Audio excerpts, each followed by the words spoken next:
প্রাককালে তাদের অবস্থানটা কি। ইতিমধ্যে আমরা প্রত্যেকটি পুজো মণ্ডলে সিসি ক্যামেরা দিয়েছি।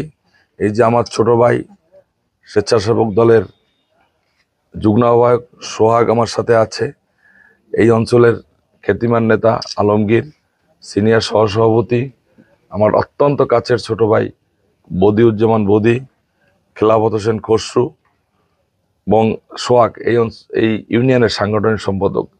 এদের সাথে আলাপ হয়েছে। তারা সর্বোচ্চ নিরাপত্তার ক্ষেত্রে হিন্দু ভাইদের সাথে কাঁধে কাঁধ মিলে এই পূজার অনুষ্ঠানটি, পূজার যে আনন্দটা ভাগাভাগি করে নেবে। এই বাংলাদেশে ধর্ম যার যার, বাংলাদেশ সবার।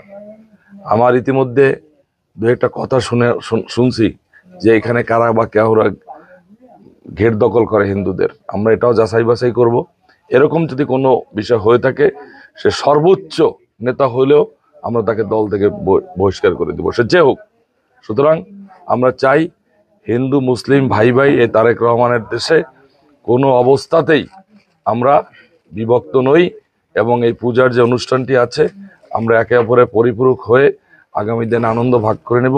এবং আমি আনসার ভাইদের সাথে কথা বলেছি, এখানে পর্যাপ্ত পরিমাণ সিকিউরিটি আছে, এবং জেলা প্রশাসক সাহেব একজন ভদ্রলোক মানুষ, এবং পুলিশ সুপার আসাদুজ্জামান সাহেব একজন ভদ্রলোক মানুষ।